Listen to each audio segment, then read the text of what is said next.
Nos concentramos en las preguntas que se han hecho, ¿ya?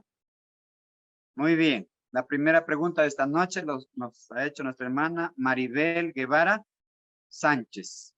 Ponga atención para que usted también les había rogado que vean la pregunta, den su respuesta que podrían ustedes aproximadamente dar de acuerdo a su conocimiento y cuánto habían avanzado y comparado con lo que se va a dar esta noche, ¿ya? Quiero que se entienda lo siguiente. No piense que todo lo que habla el hermano David es todo ya.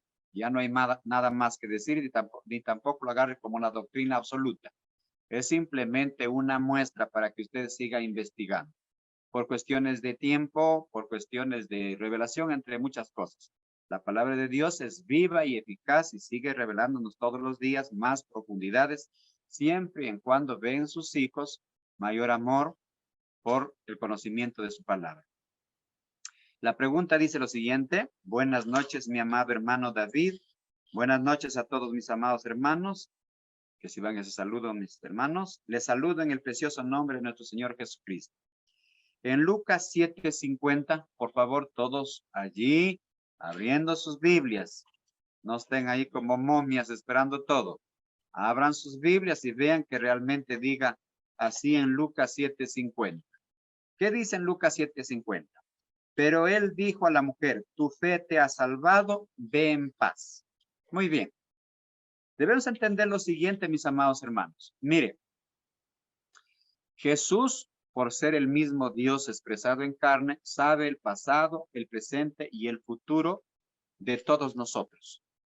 Él hizo muchos milagros, señales y prodigios, pero no a todos les dijo, ve en paz o tu fe te ha salvado. Hay algunas personas que tienen fe solamente para ser sanados, pero no para ser salvados.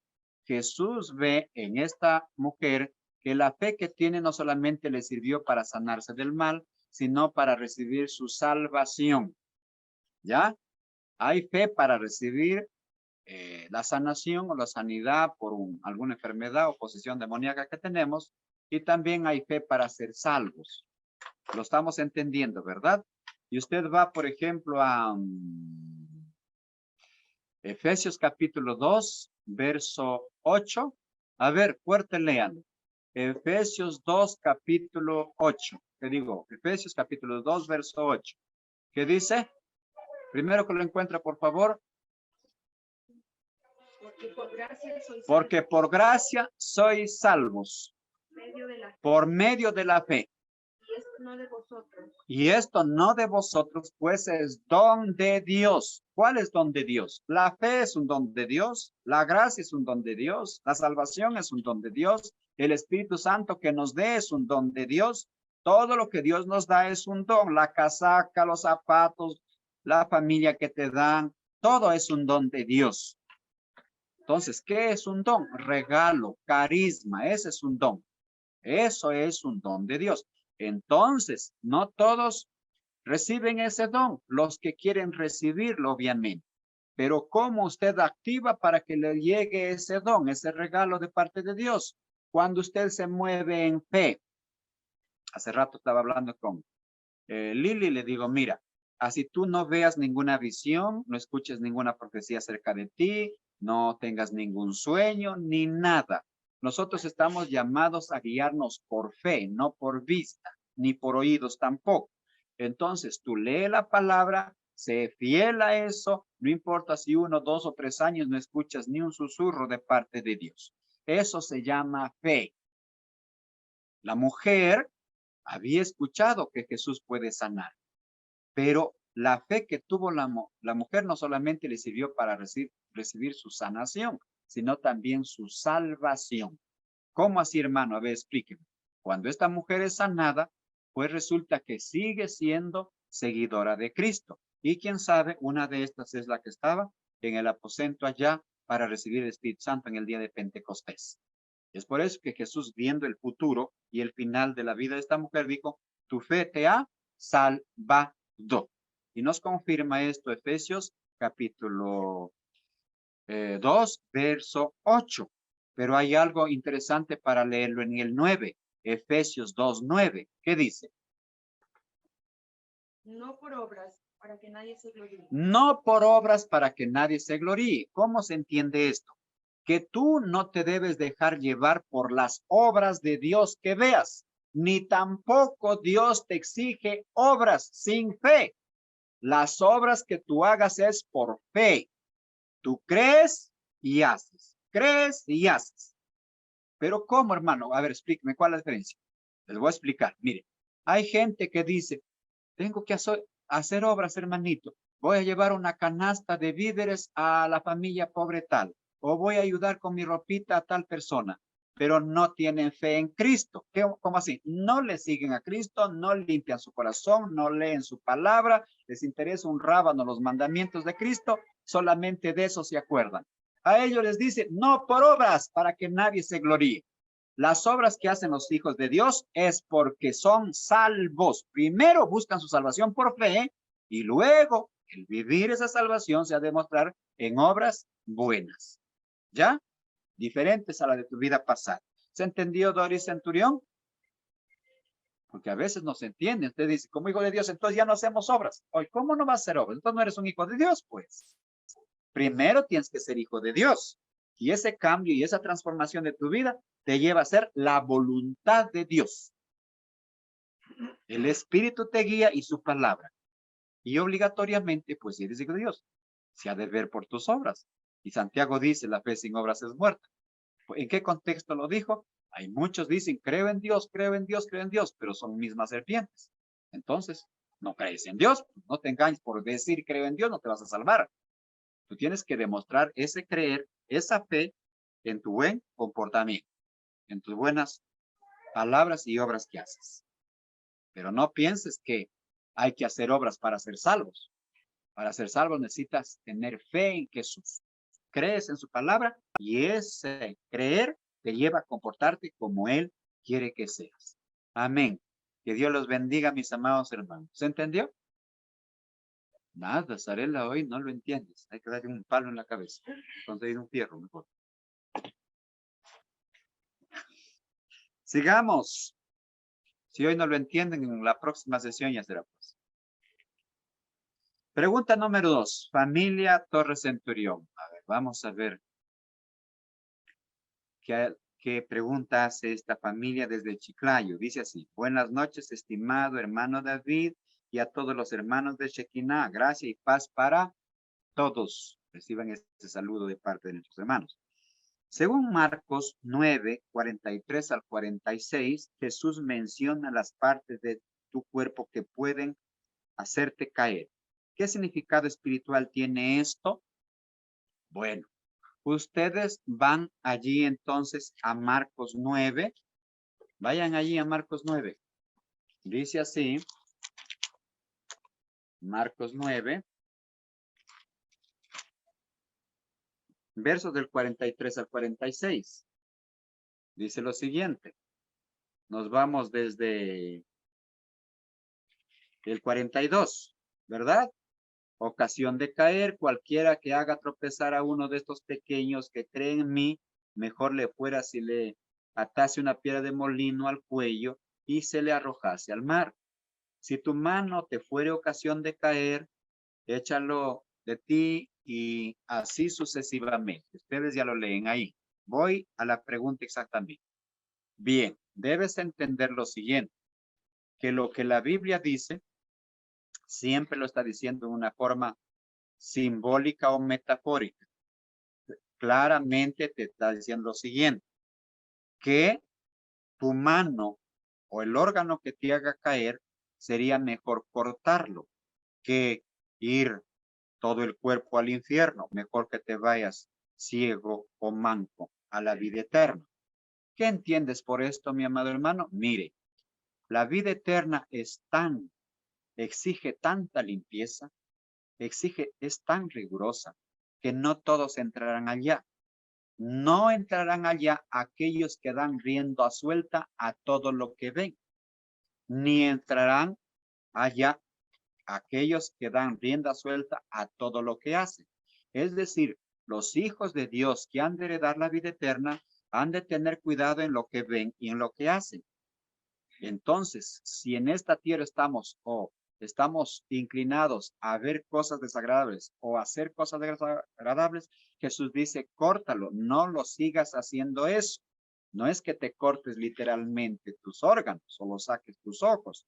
Lo que te está diciendo es, evita de hacer eso, porque si tú no evitas, el infierno te espera. Entonces, ten mucho cuidado. Jesús nos está diciendo, el cielo es para los mutilados. Usted dirá, hermano, pero difícil es controlar lo que veo. Difícil es controlar lo que hago con mi mano. Yo les digo por experiencia personal, no es difícil, es muy difícil, imposible tener control. ¿Quién dijo que es fácil? Pero ¿qué dice allá en Gálatas capítulo 5, verso 22? Mas el fruto del Espíritu es amor, gozo, paz, paciencia, benignidad, bondad, fe, mansedumbre y templanza, o llamado también dominio propio. Entonces, ¿qué te quiere decir Jesús? Que por ti mismo no vas a tener control ni de tus ojos ni de tus extremidades. Pero si tú te dejas que el Espíritu te guíe, Él te va a hacer que controles. ¿Cómo así, hermano? Vas a tener asco ver suciedades. Vas a tener animadversión a hacer cosas que a Dios desagrada. Gracias que el Espíritu te guía. Y a veces que sin sacarte el ojo ni cortarte los miembros, tú ya no quieres hacer esas cosas que desagradan. Entonces, hermano, humanamente no puedes lograr esto. Si tú quieres humanamente lograr, pues entonces saca tu ojo y bota tu brazo. Pero hay una salvedad para nosotros. Déjense guiar por mi Espíritu Santo y Él los guiará a toda verdad. Así de fácil. Todas las noches les estoy diciendo, por favor, el Espíritu Santo guíe vuestras vidas. Y uno del fruto del Espíritu es la templanza o el dominio propio. Entonces, el Espíritu me dirá qué ver y qué no ver. Y cuando tú quieras ver, vas a tener hasta dolor de cabeza. Cualquier cosa sucede, hasta rechazo, huele feo. Hay animadversión hacia eso, que a Dios desagrada. Pero hay que entender, pues, mis amados hermanos, tienes dos opciones. O lo cortas literalmente, porque de nada sirve a las finales si la intención sigue ahí viva, pero mejor que el Espíritu Santo te guía todo, ¿verdad? Ese es el nivel espiritual de esto que se puede responder. Amén, mis amados hermanos, que Dios los bendiga. Dayson dirá, hermano, pero ayer nos dijo algo diferente. ¿Ves que nunca sucede lo mismo? Y si unimos las dos cosas, es más profundo todavía. Y Doris dice, hermano, ya cuenten que han concluido ayer. Entonces les contamos, para que no se quede ahí usted queriendo, o usted esté por allí. ¿Qué pasó? Debes entender que nuestros ojos y nuestros órganos físicos solo obedecen a la inclinación de nuestra alma, de lo que quiere ver y lo que quiere tocar o hacer con las manos. Entonces, si tu alma, que es inmaterial, tienes inclinación, así lo cortes el brazo, no va a pasar nada, vas a tener esos deseos siempre. Entonces, ¿qué pasa? El alma es inmaterial y el cuchillo que va a cortar tu brazo es físico. Por lo tanto, cortará tu brazo, pero no cortará el brazo de tu alma.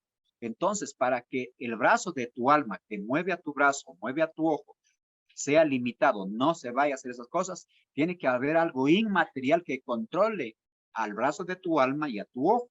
¿Cuál es eso inmaterial que controla? Que es como espada de dos filos, que penetra hasta partir del alma, la coyuntura, los tuétanos, diciendo los pensamientos y las intenciones del corazón. Es la palabra de Dios. Si tú te llenas de palabra de Dios, tu corazón se llena de palabra de Dios. Las inclinaciones, lo que ves, lo que haces, depende de lo que abunda en tu corazón. Entonces, si palabra de Dios abunda en tu corazón, pues resulta que solamente cosas de Dios verás también. Y mira, el corazón decide todo lo que hacemos a nivel corporal. Si de nuestro corazón tenemos cuidado, pues resulta que cambia nuestra vida. Siguiente, nuestro corazón está expuesto a un mundo físico, a un mundo que nos rodea, un mundo espiritual también. Pero ¿qué pasa? Este mundo espiritual es el que de alguna manera llena información, datos, conocimiento en nuestro corazón, nos demos o no cuenta. Entonces, ¿qué pasa? Usted como hijo de Dios se debe rodear de un medio óptimo para que su corazón se llene de buenas cosas. Entonces, ¿qué pasa? A todo lo malo lo vas desechando. Ya no le das lugar.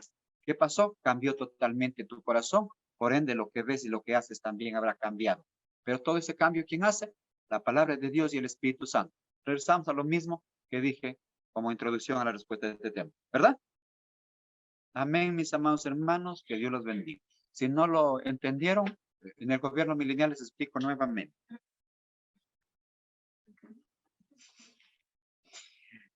Pregunta número 3.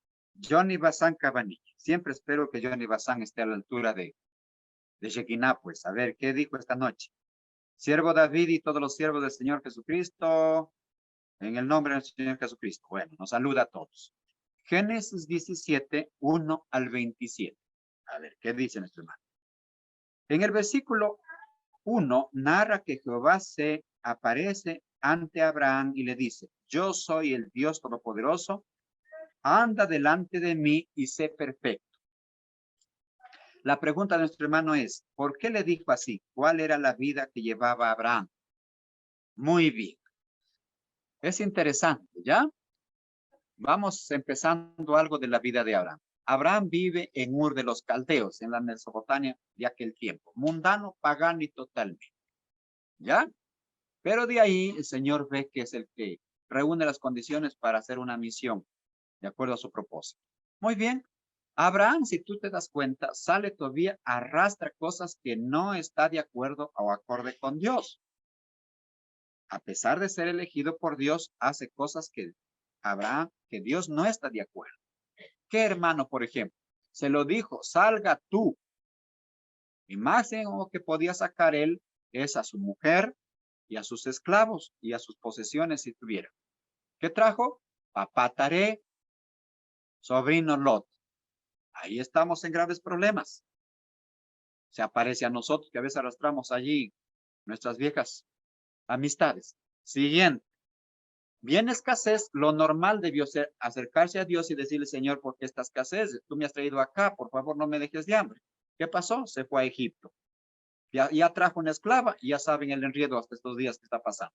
Los ismaelitas, ¿verdad? ¿Ah? Luego hubo hambre nuevamente, se acerca a Abimelech, casi le quitan su mujer nuevamente, entre otros problemas más. Bueno, podemos decir que Abraham también cometió errores como nosotros. Listo. Pero ¿qué pasa? Dios le dice que sea obediente, que sea perfecto. Y hermano, ¿cómo se entiende esta palabra? Mire, la perfección es ser justo. Ser justo viene de justicia. Y para hablar de justicia se necesitan leyes o mandamientos. Entonces, las leyes o mandamientos que Abraham recibió de parte de Dios no es la ley de Moisés, no es el evangelio de Cristo, son leyes que Abraham se lo dio. Y cuando usted lo busca minuciosamente, son solamente 7 mandamientos. Si Abraham vive de acuerdo a estos 7 mandamientos y únicamente a estos 7 mandamientos, entonces habrá desechado, relegado, botado de su vida todas las viejas costumbres. Entonces, si Abraham llega totalmente a esta obediencia de vivir de acuerdo a los 7 mandamientos, pues resulta que es perfecto. Y es por eso que Dios le dice, anda y sé perfecto. En otras palabras, haz lo que yo te estoy mandando. Eso te hace perfecto. ¿Se entendió? Así de sencillo, mis amados hermanos. ¿Qué vida tenía? Como de nosotros, pues. De vez en cuando resbalamos por ahí. Pero Dios quiere, le dice, sé perfecto. Está bien que arrastre estas cosas, pero de a poco ve botando todo eso. Y llega a la perfección, a la total obediencia de mi palabra. Eso te hará perfecto. Amén. Claramente que Abraham no era perfecto, pues Dios quiere que su hijo sea perfecto. ¿Y qué de nosotros? Pues de nosotros también Él quiere la perfección. Todavía. Hoy día les he preguntado a los varios que están por acá, le digo, ¿hay alguno que sea sal de la tierra o luz del mundo? Obviamente que antes se los explica qué es ser sal y qué es ser luz. Y nadie levantó la mano. ¿Estamos? Nadie. Solo una personita de por allá dijo que él ya era sal, pero ni bien hablé, se mandó porque le dolió la cabeza, me dijeron. ¿Ah? Estamos. Oiga, hay que ser sinceros ante Dios. Sinceros. Y gracias a Dios que nadie levantó la mano acá, si no hubiesen recibido un par de estos. ¿Cómo que son sal? Si les veo renegando cada rato. tristes por todo. ¿Ah? Ahora dice, no, nosotros queremos llegar a eso. Ok, Dios también quiso que Abraham llegue a la perfección, como exige de nosotros también, que nos sometamos de acuerdo totalmente a sus enseñanzas. ¿Estamos? ¿Se entendió? Muy bien. Siguiente acápite que nos dice nuestro hermano acá, dice, en el versículo 5 de Génesis 17, se supone, y 15, narra que Dios les cambió los nombres a Abraham y por Abraham. Y a Sara, a Sara por Sarai, respectivamente. Es al revés, ¿verdad? Primero se llamaba Abraham, después le puso Abraham. Primero se llamaba Sarai y después se llamaba Sara. ¿Ya? A lo mejor lo tipearon mal. Bueno, lo siguiente. ¿Está bien? Está bien. Entonces, lo siguiente. Dios, escúcheme, esto no es una costumbre solamente de Dios. Eso ya lo practicaban desde aquel tiempo los judíos, desde Abraham y mucho antes incluso.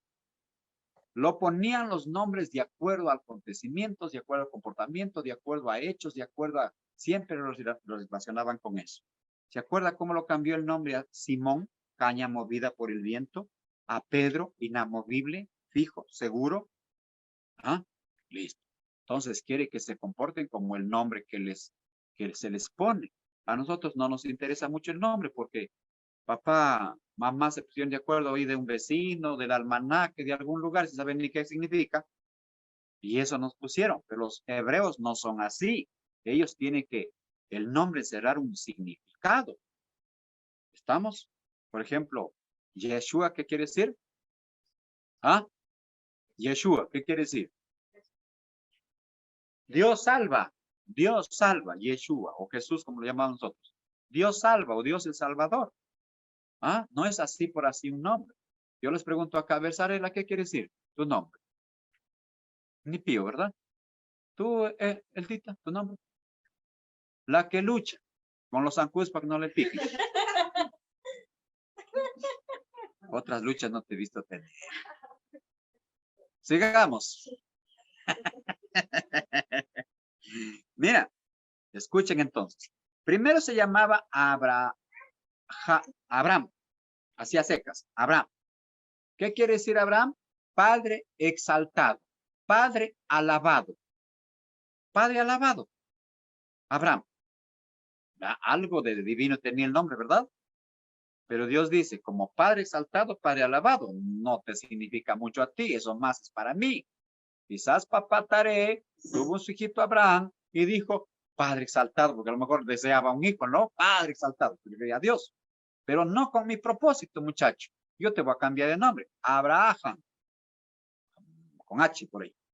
Sí, ¿no? ¿Y qué decir?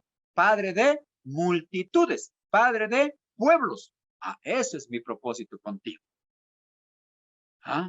Y en ti serán benditas todas las naciones de la tierra. Por parte de la promesa en la fe. Y por parte de la carne, pues resulta que vendrán 12 tribus de Israel y millones tras de ellos. ¿Ah? ¿Cómo cambia el nombre a la misión de Dios? Y doña Sarai, mi princesa. Sarai, mi princesa. Es como que decir solo para mí, para nadie más. Mi princesa, ¿no? Como decir mi mujer, mi hijo. Ese mi es signo de posesión, de mí nomás, de nadie más que de mí. Pues será llamada Sara. ¿Qué quiere decir Sara? Princesa, o sea, de todo el mundo su princesa. Por ejemplo, más adelante vemos que Sara es nuestra madre, según la fe. Tanto los católicos dicen quieren madre, porque si no están huérfanos, casi viudos. Pues que lo llamen madre a Sara en todo caso. O en todo caso, la Nueva Jerusalén, que es nuestra madre, también dice Pablo. Pero nunca dijeron que Miriam, o sea, la madre de Jesús, que le pusieron nombre María, que sea nuestra madre. Eso no tiene base bíblica. ¿Estamos? Sara, princesa. Sarai, mi princesa. Eso ya simboliza mucho. Mi, de uno solo, propiedad. Princesa, de todo el mundo. Princesa. Porque ciertamente de ahí venimos según la fe. Y obviamente los millones de judíos también tienen como matriarca a doña Sara. ¿Verdad? ¿Se entendió? Muy bien, yo creo que ya está bien. Pregunta 4 de nuestro hermano Martín Vega. Estimado hermano David, buenas noches en el nombre de nuestro Señor Jesucristo. Bendiciones, mi hermano Martín. Marcos 6, 27, 28 dice, y enseguida el rey, enviando a uno de la guardia, mandó que fuese traída la cabeza de Juan. El guardia fue, lo decapitó en la cárcel y trajo su cabeza en un plato y la dio a la muchacha y la muchacha le dio a su madre. Mi pregunta es, ¿por qué exhibieron la cabeza de Juan el Bautista en público? ¿No era suficiente matarlo? ¿Qué les parece esa pregunta? ¿Verdad? Entonces, si usted se va a Marcos capítulo 6, vamos a ver en Marcos capítulo 6. Ahí dice muerte de Juan el Bautista.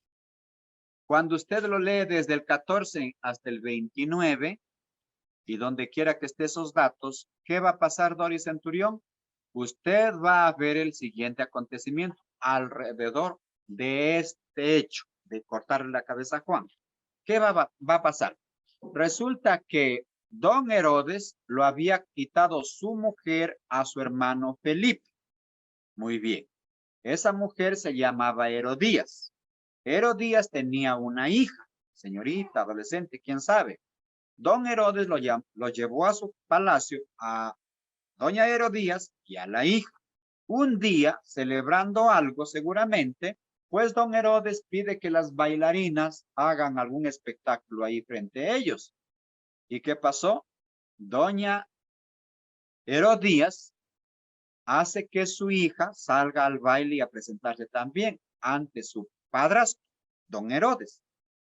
Y dice que agradó este baile, quién sabe, sensual o algo así, agradó el baile de la hija de Herodías a don Herodes. Y don Herodes, en un momento de euforia, le dice, pídeme, hija, todo lo cuanto quieras que yo te la otorgo. Si quieres hasta la mitad de mi reino. Y la muchacha va y lo pregunta a mamá Herodías. Y le dice, el rey me dice esto, ¿qué le pido, mamá? Y la mamá le dice, bueno, pide la cabeza de Juan el Bautista que te den en un plato. ¿Ah? ¿Por qué doña Herodías quería la cabeza de Juan el Bautista? Porque Juan el Bautista los había llamado la atención con todo y Herodes que esas cosas no se hacen. Y a doña Herodías no le gustó que hablen al respecto de eso. Entonces odiaba Herodías a Juan el Bautista. Y qué mejor momento que cobrar venganza, ya que el rey dice cualquier cosa que me pidas yo te la doy, pues pidió la cabeza de su enemigo, Juan el Bautista. Entonces, el alguacil, el policía, el ordenado, va y lo corta y lo trae en un plato y lo entrega a la hija que pidió. Y la hija lo lleva a su madre. Y es por eso que no lo mataron y lo dejaron allí, sino que lo tuvieron que traer la cabeza para, en obediencia, en cumplimiento al pedido de esta mujer. Y si el rey ordenaba algo, se tenía que cumplir. Bien, como les decía anoche algo avanzándoles en esto, les decía, Herodes simboliza Satanás, la bailarina y Herodías, los hijos del demonio. Juan el Bautista, los hijos de Dios. Pues los hijos del demonio que están ahí entre nosotros, nos están odiando por algo, amenazando por algo. Y entonces, ¿qué pasa? Siempre están pidiendo o deseando nuestra muerte. Y qué mejor que nuestra cabeza, porque aquí mora o aquí llegan los conocimientos. Satanás siempre quiere cortarnos la cabeza, ya sea nuestra cabeza de acá, esto que está sobre el cuerpo, o al jefe de grupo, o al que tiene dones, o al que recibió el espíritu. A ese es más lo que más le ataca, porque están como cabezas que dirigen al resto, que es el cuerpo. Siempre las cabezas están en la mira de Satanás y nos quisiera cortar en cualquier momento. Amén, mis amados hermanos, que Dios los bendiga. Pregunta siguiente, dice, pregunta 5, Noemí Torres Bernal.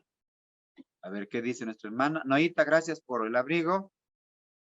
Cumpliste con tu palabra. Yo pensé que lo habías tomado de broma, pero gracias. Que Dios te multiplique los bienes. Y te dé 5 muchachos más, hermanitos de la licha. Estimado hermano David, muy buenas noches. Les saludo en el nombre de nuestro Señor Jesucristo. A usted y a todos los hermanos de Shekinah. Continuando con la lectura del Evangelio de Juan, capítulo 7, incredulidad de los hermanos de Jesús. ¿Ah? Dice 7:5. Porque ni aún sus hermanos creían en él. Hermano David, ¿por qué Jesús, nuestro Señor Jesucristo, no se dio a conocer quién era realmente ante sus hermanos? Que imagino eran carnales. Bueno, Noita, salvo que seas católica para que no pienses que sean los hermanos carnales. Pues el hermano David sí sabe que son hermanos carnales. Lo enumera incluso el Evangelio de Marcos, los nombres de ellos. Sus hermanos, dice. Muy bien. Aparte de contestar esta pregunta, pues botamos a la basura ese dogma católico de decir que María nació virgen, dio su parto virgen, que eso es imposible, pero bueno, y murió virgen, y que nunca tuvo intimidad con José. Aunque la palabra de Dios dice, y José no le conoció sino hasta que dio a luz, eso quiere decir que después sí, ¿no? Entonces, pero contestando la pregunta de acá, anoche los había estado enseñando algunas cosas, cuando Jesús dice, en mí es necesario que se cumpla la ley de Moisés, los profetas y los salmos. Yo les decía acá, bueno, la ley de Moisés se entiende cómo se cumple en Jesús, aunque obviamente que mis hermanos no entendían cómo se cumple la ley de Moisés en Jesús. Entonces, ¿qué hemos hecho? Hemos leído el libro de Levítico hoy día y se los ha explicado, claro, un poco rápido nomás, que todo eso que se hizo allá en el libro de Levítico simbolizaba a Cristo. Todo eso. El tabernáculo era Cristo, el arca Cristo, todo era Cristo. Muy bien. Pero los profetas profetizaron de las obras que iba a hacer nuestro Señor Jesucristo. Ya está bien. La ley de Moisés, todo lo que se dice es Cristo. Los profetas simbolizaron a Cristo. Y Doris dirá, y hermano, ¿y los salmos? ¿Cómo se cumplen los salmos en Cristo? Es que Jesús cantaba el salmo preferido, el 113, el 114, el 115, el 116, el 117, el 118. Esos salmos son de Jesús, por si acaso, si usted no sabía. Cuando dice ahí la Biblia, y cantando el himno, ahí está, esos salmos cantaba ellos. Pues nos vamos entonces acá para responder la pregunta de nuestra hermana Noya, en Salmos capítulo 69. Capítulo 69. Los salmos más o menos se escribieron 1000 años antes de Cristo. Capítulo 69. Busquen ahí ustedes, por favor, subrayenlo, para que la gran ramera cuando les diga que María no tuvo más hijos, lo muestren ahí, que estaba profetizado que sí tenía que tener más.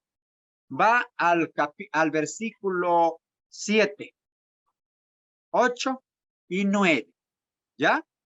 Dice así, porque por amor de ti he sufrido afrenta. Confusión ha cubierto mi rostro. Eso está hablando de Jesús y todo lo que él vivió por causa de nosotros.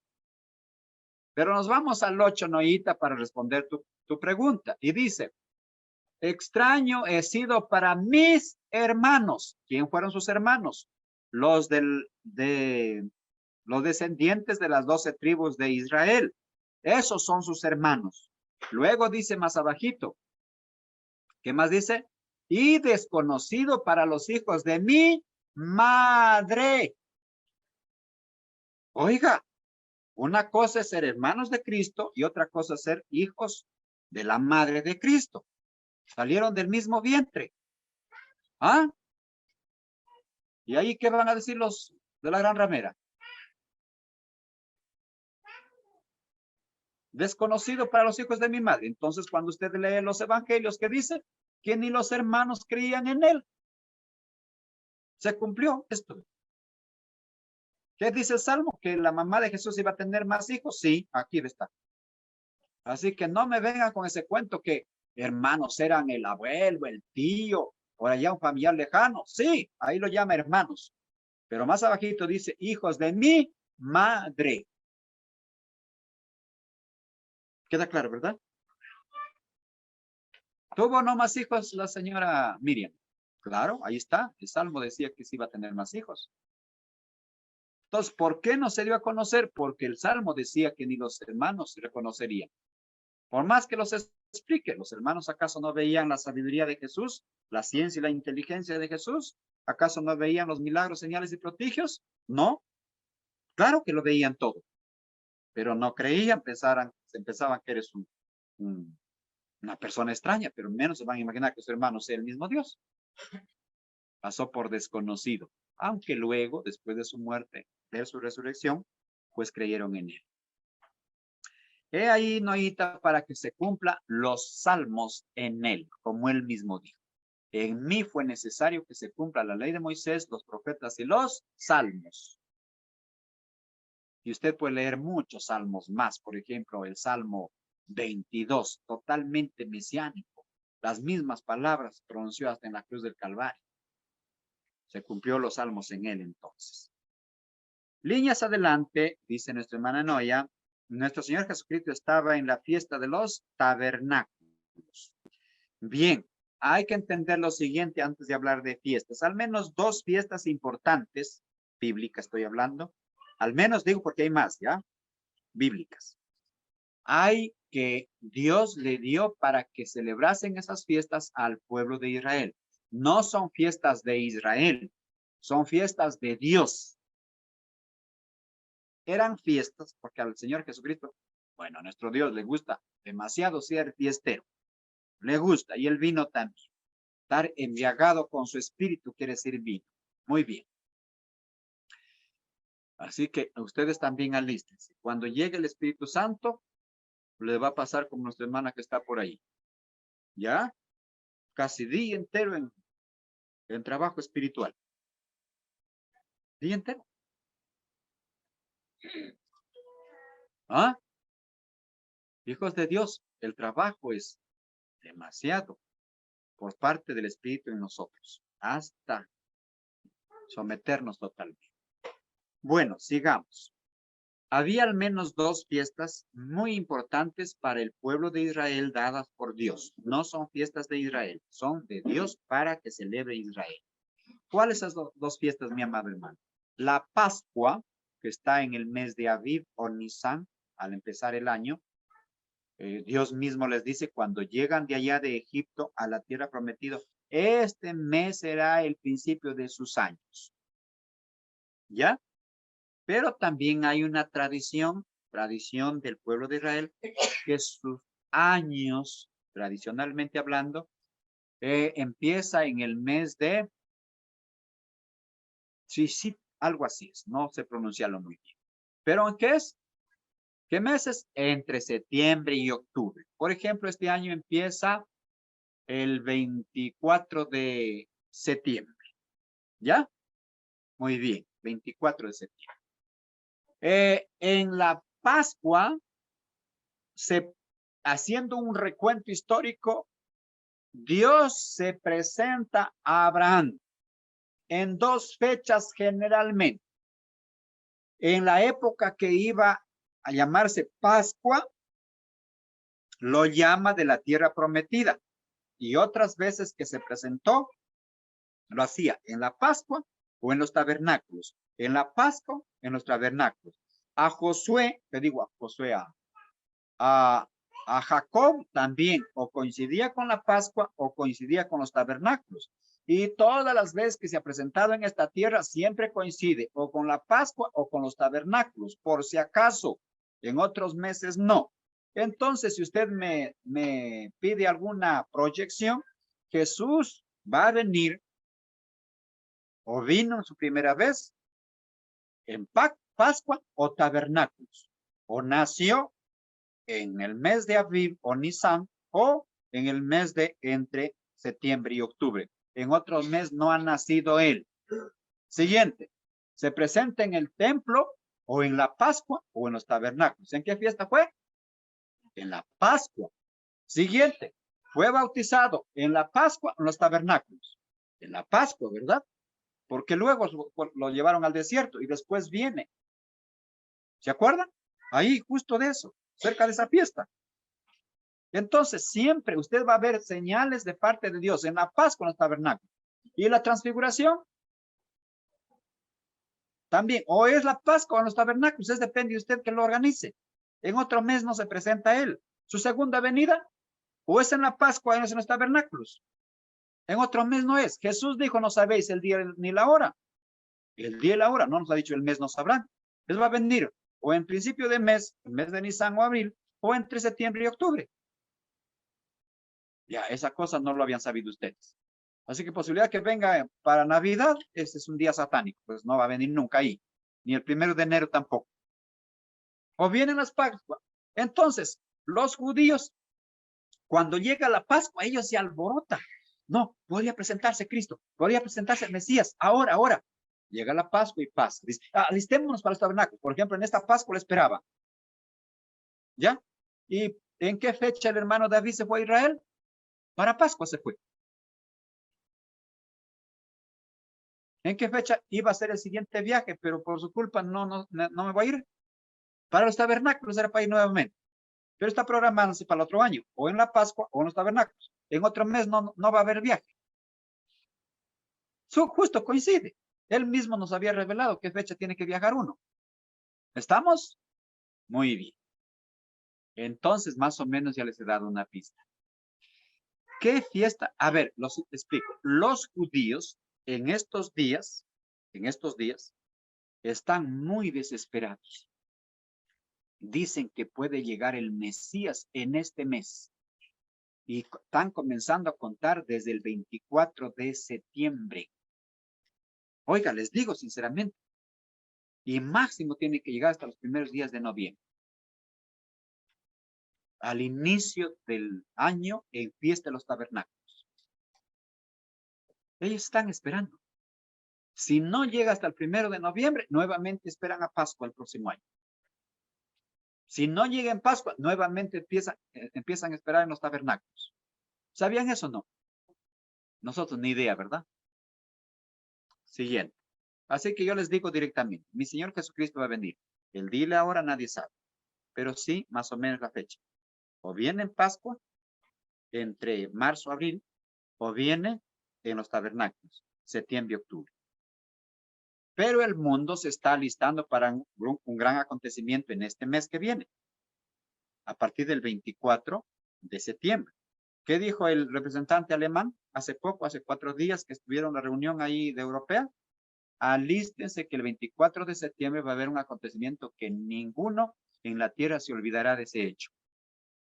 ¿Qué habrá? No sabemos, pero por si acaso, vaya usted alistándose ahí. Los judíos están listecitos, ya hicieron el candelabro como de 100 kilos de oro, ya hicieron todas las partes del templo, porque dice que su Mesías se va a presentar en estos días allá. Ellos están desesperados porque llegue rápido, porque o llegue en Pascua o lleguen los tabernáculos.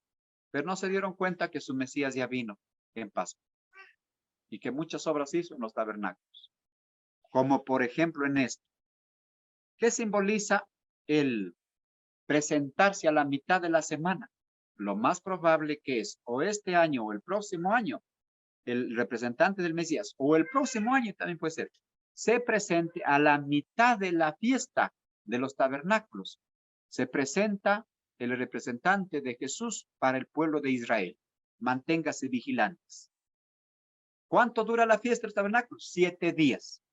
¿Cuántos días había pasado? 3 días y medio. Nosotros estamos medios perdidos en esto porque no hemos leído bien el Antiguo Testamento. Cuando usted lee bien el Antiguo Testamento, le vas a dar cuenta incluso cuándo tiene que venir el Mesías. Pero ¿qué pasó la primera vez? No sabían ni dónde nació, desconocido totalmente y no lo pudieron reconocer como tal. ¿Ya? Muy bien. Cuando usted vea a los evangélicos, sobre todo dice, el Mesías de Israel puede llegar ahora entre el 24 de septiembre al 24 de octubre. Véalo, muchos predicadores dicen eso. Pero ese Mesías va a ser el falso profeta, el falso Cristo, el anticristo, porque el verdadero no va a venir. Bueno, los evangélicos tampoco están en la verdad, ¿no?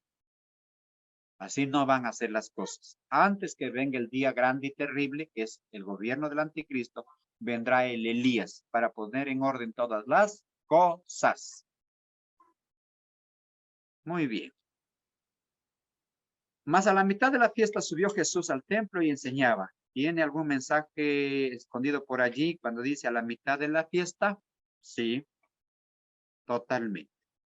Es en fiesta y a la mitad de la fiesta que se va a presentar el representante de Cristo o Cristo. Cuando están en medio jolgorio, resulta allí. Alístense para eso porque ya falta poco y muy poco. Desde luego, muchas gracias por su respuesta. Dios los colme de toda sabiduría, siervo de Dios Altísimo. Muy bien. Algunos podrían interpretar lo siguiente, que, a ver, ¿qué dice? Que la bestia va a gobernar 7 años, que no es bíblico, ni hay en ningún rincón de la Biblia eso. Ni en el Antiguo, ni en el Nuevo Testamento, ni siquiera en el libro de Daniel, que es uno de los más, que nos da más datos, el Apocalipsis, llamado así Apocalipsis del Antiguo Testamento. Bueno, la fiesta dice que, bueno, el gobierno del anticristo va a durar solamente 3 años y medio, así dice la Biblia. Siguiente.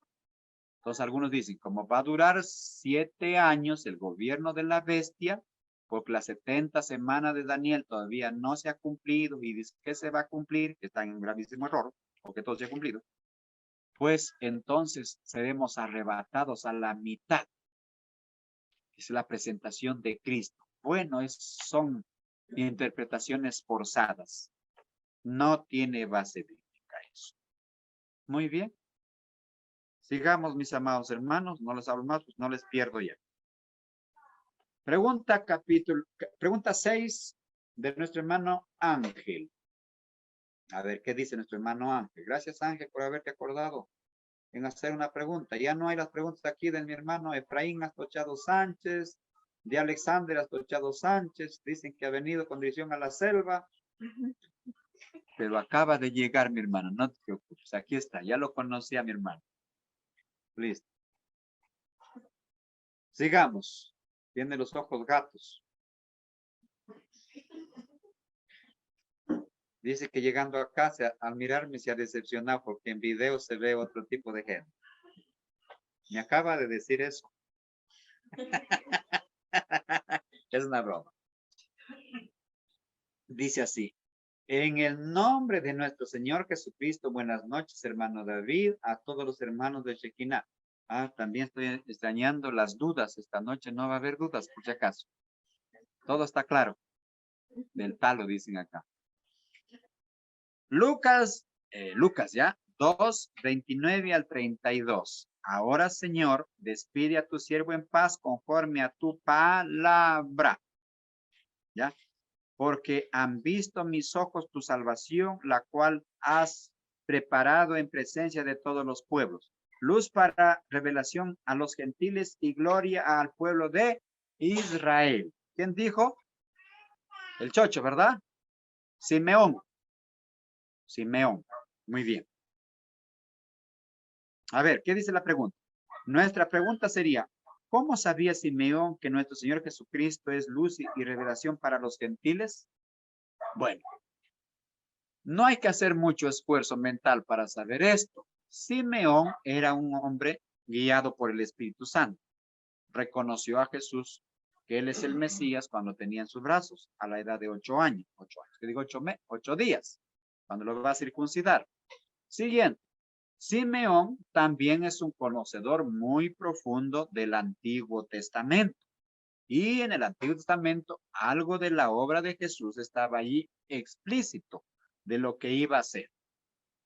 Y es por eso que él sabe que este Redentor es para judíos y es para gentiles. Por ejemplo, si usted se va a Isaías capítulo 9, verso 1. A ver, vaya ahí, Isaías 9:1. ¿Ya? A ver, vamos ahí, Isaías 9:1. Está después de Salmos, por si acaso, Doris Centurión Coronado. Mas no habrá siempre oscuridad para la que está ahora en angustia, tal como la aflicción que le vio en el tiempo que, ¿qué dice? Fuerte. Fuerte. Fuerte, hija. Ve. Todo. Todo. Mas no habrá siempre oscuridad. Mas no habrá siempre oscuridad. Para la que está ahora en angustia. Para la que está ahora en angustia. Tal como la aflicción que le vino en el tiempo que livianamente tocara la primera vez a la tierra de Zabulón. Y a la tocara por primera vez a la tierra de Zabulón. Primera vez. ¿Ah? Por primera vez. ¿Qué estás diciendo? Que iba a venir 2 veces, pues mínimo. Está hablando de una primera vez. ¿A qué tierra? Neftalí. De nuevo, pues sí. De Zabulón, ¿qué más? Y a la tierra de Neftalí. A la tierra de Neftalí, ¿qué más? Pues al fin llenará la gloria el camino del mar de aquel lado del Jordán en Galilea de los gentiles. ¿Dónde predicó Jesús? En Galilea de los gentiles. Porque así estaba profetizado que ahí haga la luz a los pueblos que estaban en oscuridad. El pueblo que estaba en oscuridad vio gran luz, dice. ¿Quién es ese pueblo que estaba en oscuridad y vio gran luz? Siga leyéndolo ahí el capítulo 9. ¿Ah? Lea fuerte, por favor, el 2. El pueblo que andaba en tinieblas vio gran luz. Los que moraban en tierra de sombra de muerte, luz resplandeció sobre ellos. Ahí está. Mire, el pueblo que andaba en tinieblas vio gran luz. ¿Quién es el pueblo gentil? Los que moraban en tierra de sombra y de muerte, luz resplandeció sobre ellos. Verso 3. Multiplicaste la gente y aumentaste la alegría. Se alegrarán delante de ti como se alegrarán en la siega, como se gozan cuando reparten despojos. ¿Ah? ¿Sí o no que lo disfrutaban los gentiles la llegada del Mesías? Y por centenares se iban tras de él. Esto estaba profetizado. Don Simeón sabía muy bien que ese que está marcado es el Mesías y que eso iba a hacer mientras esté en esta tierra. Ahora sí se entendió, ¿verdad? Siguiente dice, ¿cómo sabía Simeón que nuestro Señor Jesucristo es luz y revelación para los gentiles? Ahí está, 800 años antes de Cristo profetizado. Si más adelante vemos que nuestro Señor Jesucristo dijo que vino por las ovejas perdidas de Israel, pero el profeta dice que no lo recibirán, sino que pasará a los gentiles. También se sabe que a los suyos vino y los suyos no recibieron. ¿Simeón sabía que Jesús vino por los gentiles antes que empezara su evangelio? Sí, porque la profecía decía así. ¿Estamos? Galilea de los gentiles al otro lado del Jordán. Amén, mis amados hermanos. Sigamos con el desarrollo de las preguntas. Pregunta número 7. Lenin y Rossi. Buenas noches, hermano David, a todos los hermanos de Shekinah. Marcos 9:17. Y respondiendo uno de la multitud dijo, Maestro, traje a ti mi hijo que tiene un espíritu mudo. A ver, Marcos es el único que nos cuenta de un antecedente de un espíritu mudo. Los demás evangelios no. Todos los demás, las demás cosas o milagros que hizo Jesús con los echando fuera demonios, pues eran espíritus que hablaban, pero nunca antes Jesús había echado fuera un espíritu mudo. Cuando Jesús, porque reglones arriba dice, la transfiguración se estaba dando arriba, 3 nomás fueron con Jesús, los demás se quedaron abajo. Y cuando este papá trae a su hijo con espíritu mudo, ¿qué pasó? No lo pudieron sacar, porque no tenían experiencia en eso. No había antecedente para esto. Lo preguntaban qué se llama, porque Jesús siempre preguntaba a los espíritus qué se llama, y de acuerdo a eso los enviaba afuera. pero resulta que no hablaba y estos se confundieron. Hicieron un recuento a ver si Jesús echó fuera a algún mudo y a un espíritu mudo y dijeron, no, nunca. ¿Y ahora qué hacemos? Estaban perdidos. Y cuando llega el padre le dice, estos no pueden echarlo fuera, porque lo habían intentado, pero no podían. Y entonces Jesús lo echó fuera. Espíritu mudo, sal de acá. ¿Ah? Mudo y sordo, sal de acá. ¿Qué ha hecho el espíritu en la persona? Le había atado su lengua y lo había ensordecido. Ni escuchaba, ni hablaba. Y a nosotros nos puede pasar también esto. Como es sordo y mudo, no creo que haga caso. Pero a la palabra de Dios no importa si es sordo o mudo. Y al poder del Espíritu Santo y en el nombre de nuestro Señor Jesucristo. No hay espíritu que se resista. Pero ellos no tenían esta experiencia. ¿Ya? Dice luego, en esta época, ¿cómo es llevar un espíritu mudo? No hablaba ni oía. ¿Y en qué momento o etapa de su vida humana puede entrar este espíritu? En cualquier momento. Este señor no nació así, ya que el papá vio que su hijo fue poseído por este espíritu y lo lleva a Jesús. No es que haya nacido así o haya sido congénito de nacimiento este mal. No. En cualquier momento puede entrar. ¿Cómo dejar que no entre? ¿Cómo impedir que entre? Viviendo bajo la sombra del Omnipotente. Totalmente sometidos a la palabra de Dios, con el Espíritu Santo aquí con nosotros. No hay espíritu que quiera entrar. Muy bien. ¿Y en qué momento? Ya bueno. ¿Y cómo poder sacar este espíritu mudo de nuestras vidas? ¿Cómo sacarlo? Con el poder del Espíritu Santo y en el nombre de nuestro Señor Jesucristo. No hay espíritu que se resista. ¿Ya? Literalmente no pueden hablar ni oír. No creo que Rosy tengas espíritu mudo, porque si tú hablas todavía. Ten cuidado. En Marcos 9:22, y muchas veces le echaba en el fuego y en el agua para matarle, pero si puedes hacer algo, ten misericordia de nosotros y ayúdanos. Bueno, el papá al ver a su hijo así atormentado por un demonio, sordo y mudo, lo preocupa también a él. No quiere decir que el padre también tenía espíritu sordo y mudo, sino que como papá sufrimos por nuestros hijos, ¿o no? Entonces, si se libera a mi hijo, me soluciona el problema a mí también. Por eso que dice, ten misericordia de nosotros. Así dice, ¿no? Y muchas veces le echan el fuego y el agua para matarle, pero si puedes hacer algo, ten misericordia de nosotros y ayúdanos. Uno que es poseído por un espíritu y el otro que sufre por tal acción. Los dos estaban por ayuda. Entonces, ¿qué pasó acá? Dice, allí se ve que el Padre le pidió a Jesús no solo por el Hijo, sino también por él.